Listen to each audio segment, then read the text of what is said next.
railways had always used coal to keep everything on the move. Thomas had once thought moving coal trucks was the worst job. With the railway listing on the stock market, moving coal was now as important as ever. You trucks have been very good to me today. The thinner you empty up, the better. We're thicker with coal.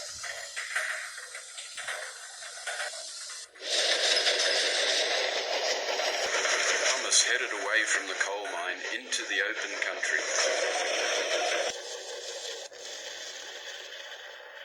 Thomas lay upside down with severe burns. The coal trucks were completely destroyed. A local potato farmer raised the alarm, and help was soon at hand.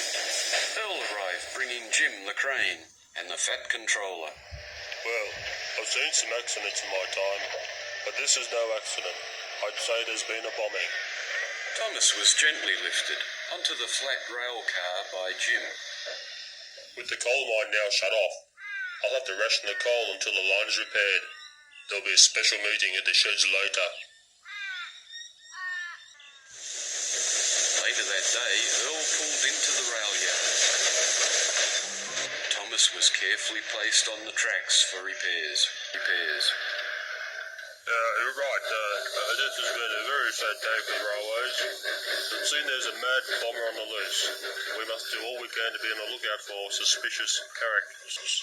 The engines looked at each other. Come on, Noel. Earl, who are you looking at?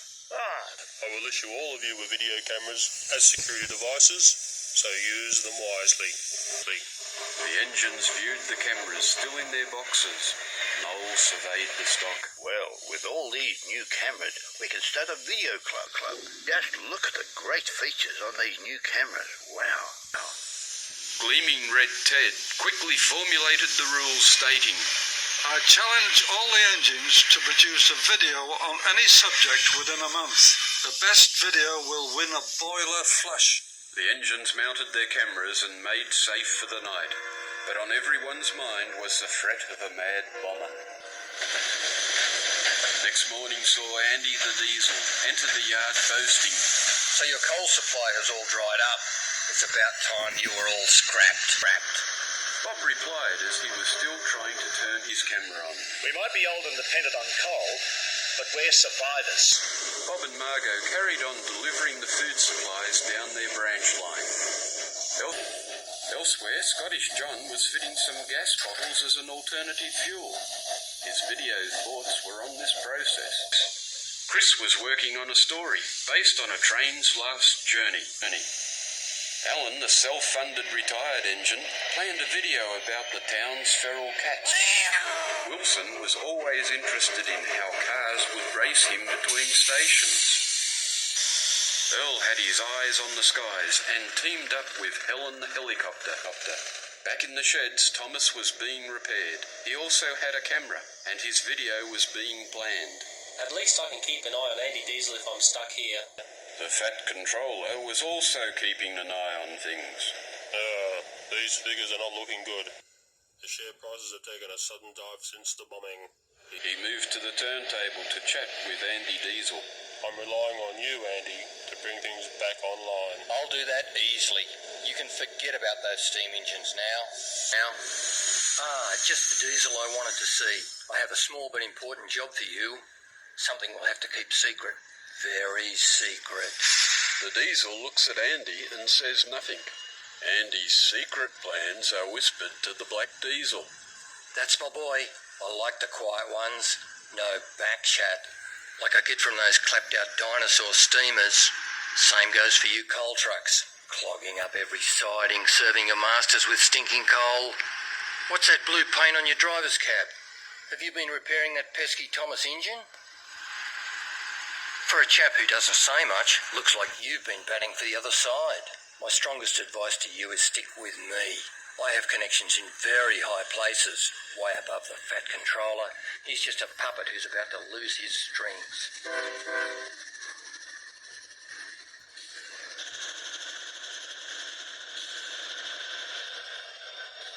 2 weeks had passed and the engines assembled at the rail yards. Off in the distance a storm was brewing, so all the engines packed into the sheds. Thomas was almost repaired and was being fired up to check for any boiler leaks. The Fat Controller made a brief announcement. I hope you're all getting used to your new cameras. Keep up the good work. Ted was curious about the videos. Okay, lads, we'll have a short movie night just to see how you've progressed. Earl was the first to show his work. The engines hissed at the first video. They had never seen the sheds from the sky before. I put my camera in the helicopter. Hey, just have a look at this where I went. Boy, there's some tremendous shots. It's a bit shaky, this. Oh, I don't like heights, but why is it shaking like that? Heights, it's all wobbly. Why don't you use a tripod? Oh, look at that shit right down there. Wow. An outstanding effort, Earl. Excellent titling, good composition, although some shots a little shaky. Bob was next, but was unable to remove the tape from his camera. Well, you see, it's a drama. It's very good. I act in it. One of the most exciting scripts that I've ever seen. Okay, Bob, don't give the story away. Chris, have you got something to show? Chris's video played, and silence fell upon the shed. The lightning outside enhanced the story as the thunder broke the silence. Now that's a video. It sends shivers through your boiler. A fine example of how all videos should be made. Alan, it's your turn. A little different. Seems like you shot the tracks, not the cats. Wilson was next, but explained. Well, you see, I had this accident. A car ran over my camera. Terrible waste of equipment. Ted seemed bemused by this and called for Scottish John.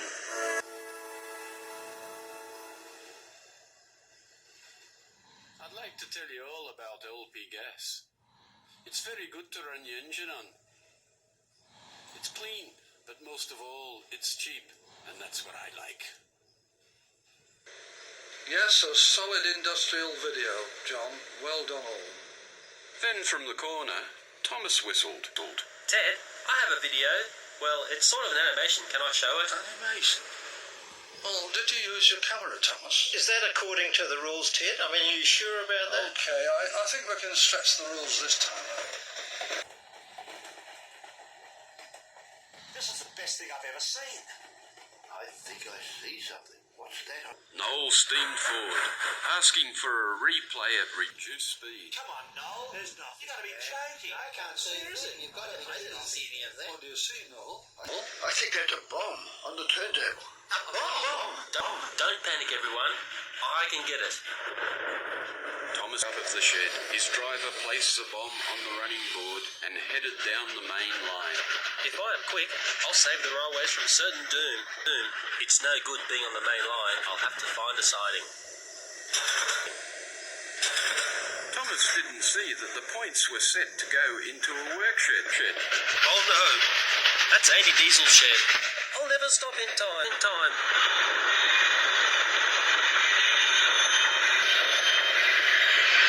Andy couldn't believe his eyes. Oh no! Help! Help! Crikey! Not me!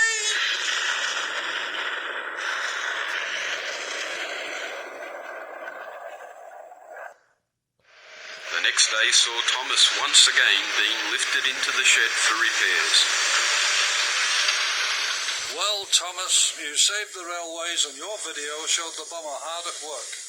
Just then, the Fat Controller arrived with the police. I've heard the mystery of the bombings is solved. That's right.